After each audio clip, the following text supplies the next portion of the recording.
Welcome to my channel. हम लोगों ने अपनी लास्ट की वीडियो में लैंग्वेज पे बात करी थी कि भाषा किस तरीके से काम करती है, भाषा के क्या प्रारूप होते हैं, क्या भाषा की विशेषताएं होती हैं, किस किस तरीके से भाषा का विकास होता है और भी बहुत सारी बातें हमने भाषा के बारे में करी थी। तो जहाँ तक हम लोगों ने भाषा को समझा तो हम लोग को इतना तो समझ में आ गया कि भाषा लैंग्वेज एक निरंतर चलने वाली प्रक्रिया है। इसमें प्रोसेस में कंटिन्यूसली होता रहता है, सारा काम रुकता नहीं है, परिवर्तन भी होते हैं, चेंजिंग भी आती है और समय समय पे कुछ और नए आइडियाज भी इसमें ऐड होते हैं। जैसे जैसे बालक की एज बढ़ती है वैसे वैसे भाषा का जो विकास है वो होता रहता है। तो जब हम डेवलपमेंट ऑफ लैंग्वेज की बात करेंगे तो उसमें हमें इतनी बात समझ में आ जाती है कि भाषा के विकास में जो बातें डिपेंड हैं वो है व्यक्ति की मैच्योरिटी, कि किस तरीके से बच्चा और या कोई व्यक्ति है उसके अंदर जितनी अच्छे तरीके से परिपक्वता होगी, जितनी अच्छी उसके अंदर मैच्योरिटी होगी, तो भाषा का विकास भी उसी तरीके से उसके अंदर होगा। अब मान लीजिए एक नॉर्मल आप बच्चे को लीजिए, तो नॉर्मल बच्चा जिस तरीके से उसके अंदर भाषा का विकास होता है कि पहले वो अपने हाव भाव से बात करेगा, पहले वो कम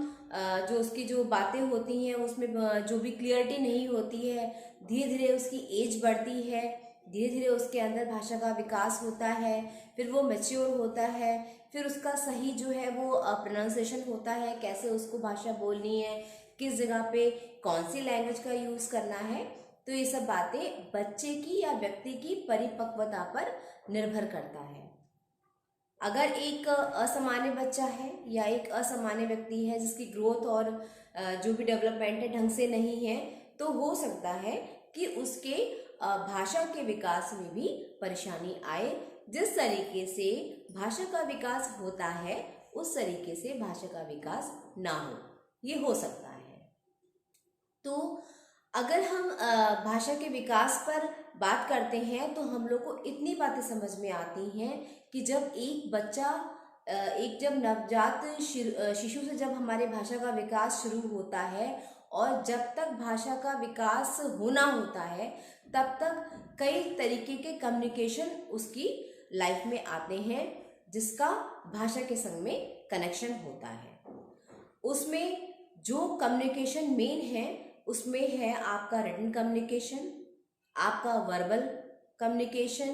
किस तरीके से आप वाणी में आपकी बातें हैं जैसे आप बोलते हो, आपके गेस्चर एंड पोस्चर यानी कि जो आपके हाव भाव हैं वो, आपकी फीलिंग्स, आपका सही प्रोनाउंसिएशन। तो ये सब जितनी भी कम्युनिकेशन की बातें होती हैं ये सब भाषा के विकास में सहायता देती हैं, क्योंकि भाषा का जो विकास है, लैंग्वेज की जो बातें हैं वो इन्हीं चीज़ों पे तो डिपेंड करती हैं। तो अगर हम स्टडी करें भाषा पर तो आप देखोगे कि भाषा की जो भी बातें हैं उसमें दो स्टेप चलते हैं। एक चलता है प्री स्टेप और एक चलता है later step. Pre speech language development में क्या बातें आती हैं, उसमें जैसे बच्चे का जन्म होता है और जन्म से जो उसकी बातें शुरू होती हैं और जब तक उसकी भाषा में क्लैरिटी नहीं आती है, जब तक उसकी भाषा में साफ सुथरापन नहीं आता है, सही उच्चारण नहीं होता है, आमतौर पे 2 साल की अवस्था तक या 3 साल की अवस्था तक जब तक बच्चा स्कूल नहीं जाता है तो उसकी भाषा के विकास में जितने भी सोपान आते हैं वो सब आपके प्री स्पीच लैंग्वेज डेवलपमेंट में आ जाते हैं। उसके बाद जो डेवलपमेंट होता है भाषा में वो हमारा कहा जाता है लेटर स्पीच डेवलपमेंट, जो लैंग्वेज का होता है। तो अगर बच्चा जब भाषा के विकास में साथ देता है, जब भाषा उसके अंदर प्रवेश करती है, तो सबसे पहले जो बालक का स्टेप होता है वो होता है उसका रोना। अब कोई न्यूबॉर्न बेबी है या छोटा सा बच्चा है जो इस जन्म लिया है, उस बच्चे ने, उसकी भाषा क्या रहेगी, क्लियर तो नहीं बोल पाएगा,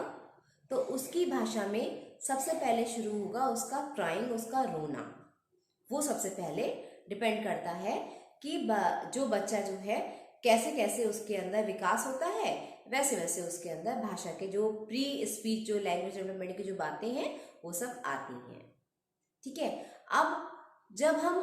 क्राइंग वाली जब हम फीलिंग लेते हैं तो बच्चा अगर परेशान है या उसको कुछ चाहिए है या उसको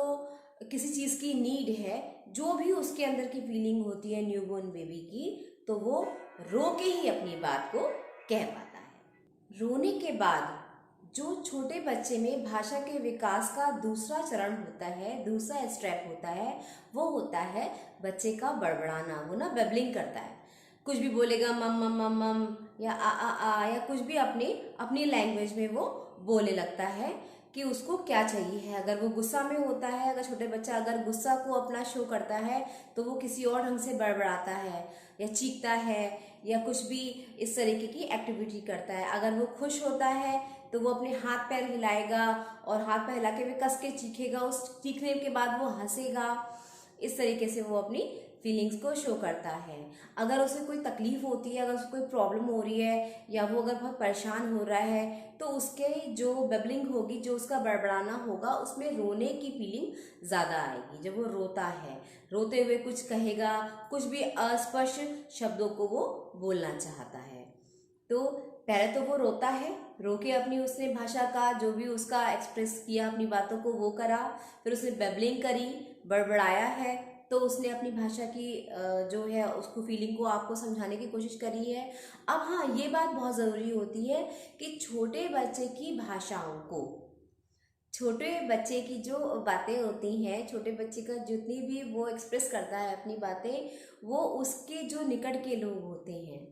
सबसे पहले उसके मम्मी पापा, उसके दादा दादी, जो उसके बहुत क्लोज होते हैं, वही उसके इन फीलिंग्स के द्वारा इन सब बातों को समझ पाए। बढ़ाने के बाद में जो भाषा का विकास बच्चे के अंदर होता है, जैसे जैसे वो अपनी लैंग्वेज का यूज़ करता है, उसमें आता है उसका गेस्चर एंड पोस्चर, उसके हाव भाव की प्रक्रिया। हाव भाव की प्रक्रिया से वो अपनी सारी बातों को कहना चाहता है। अगर उसे कुछ मांगना है या उसे प्यास लग रही है, भूख लग रही है, उसका मन नहीं लग रहा है, उसको कोई परेशानी हो रही है, या वो बहुत खुश है, या वो जो भी उसके साथ खेल रहा है उससे वो कुछ कहना चाहता है, या उसको जो भी उसकी फीलिंग होती है, तो वो अपने गेस्चर एंड पोस्चर के द्वारा, वो अपने हाव भाव के द्वारा उनको कहना चाहता है। उसके हाव भाव, जो बच्चे के हाव भाव होते हैं, वो उसकी भाषा ही होती है उस टाइम पर। इतना छोटा बच्चा है, उसके हाव भाव जो हैं वो उसकी बहुत सपोर्ट करते हैं, और बच्चे के हाव भाव से ही जो उसके परिवार के लोग हैं या उसके आसपास के लोग हैं या जो भी उसके बाहर के लोग हैं जिनके कनेक्शन में वो आ रहा है, जिनसे वो बातें कर रहा है अपने हाव भाव के द्वारा, तो वो सब बातें वो उनसे करता है। हाव भाव में सबसे ज़्यादा जो फ़ायदा होता है या जो भी प्लस पॉइंट भाषा के विकास में ये होता है कि जिस तरीके से बच्चा हाव भाव करता है ना, वैसे ही उसकी जो फीलिंग होती है वो होती है। जैसे मान लो वो बहुत खुश है, आपने देखा होगा बहुत छोटा बच्चा अगर बहुत खुश होता है तो वो कस कस के अपने हाथ पैर हिलाता है, अपने हाथ पैर कस कस के, तो साइकिल चला रहा है बच्चा, लेटे लेटे ऐसे अपने पैरों को कर रहा है, तो वो बहुत खुश होता है। अगर वो परेशान होता है तो वो करवट बदलता है, करवट में रो रहा है, अपने जो उसके पैरों में अगर परेशानी हो रही तो वो कुछ अजीब ढंग से उसके हाथ पैरों की फीलिंग होती है, वो पटकता है इस तरीके से, उसके फेस पे भी वो सब बातें आने लगती हैं। तो हाव भाव का जो विकास है वो बच्चे की भाषा का एक प्रमुख एक सहायक होता है। हाव भाव के बाद में जो नेक्स्ट जो बच्चे के भाषा की जो संकेत होते हैं वो होता है उसका संवेगात्मक अभिव्यक्ति। इमोशंस जो उसकी करता है वो अपनी फीलिंग्स को शो, वो भी बहुत ज़्यादा भाषा के विकास को सहायता देती हैं। इमोशनल में आप कह लो कि जब वो खुश होता है तो वो कस के खिलखिला के हंसता है तो हंसता ही रहता है, आंखें झपक रहा है तो वो अपनी आंखें ही झपकता रहता है, या किसी को देख रहा है एक साइड से तो वो उसे देख ही रहा है। अगर वो खुश होता है तो वो ऐसी बातें करता है। और अगर उसे कोई परेशानी होती है या कोई तरीके से उसे प्रॉब्लम होती है या वो किसी चीज़ की डिमांड करता है, तो उसको ना उसके चेहरे से उसकी कस कस के ऐसे करेगा, नहीं मुझे ये चाहिए है, नहीं मुझे ऐसे करना है। मतलब जो बच्चे के अंदर जो एक्टिविटीज़ होती हैं तो वो हमको पहचाननी पड़ती हैं कि बच्चा इस समय गुस्से में है या बच्चा इस समय किस तरीके से अपनी बात को कहना चाह रहा है। तो ये संवेगात्मक अभिव्यक्तियाँ होती हैं जो बच्चे को भाषा के विकास में बहुत ज़्यादा सपोर्ट करती हैं। तो प्री स्टेज की जो लैंग्वेज डेवलपमेंट का जो बातें होती हैं उसमें छोटे बच्चे के भाषा के लिए इन्हीं सारे स्टेप्स का इस्तेमाल होता है, या बच्चा जो है वो इन्हीं सारे स्टेप्स को करता है। उसके बाद का जो स्टेप आता है वो होता है आपका लेटर, जो स्पीच लैंग्वेज डेवलपमेंट होता है वो होता है, उसमें बालक थोड़ा बड़ा हो चुका होता है, कुछ बातें उसमें और भी आ जाती हैं। अगर वो बोलना भी चाहता है तो वो बोल सकता है। आमतौर पे 2.5 से 3 साल की जो एज होती है उसमें इन सब बातों को करा जाता है। तो इनके बारे में भी हम आगे बहुत सारी बातें करेंगे और मेरे वीडियो को आप यही देखते रहिए और सारे जितना भी ये लैंग्वेज का जो डेवलपमेंट चल रहा है उसको समझते रहिए। Thank you.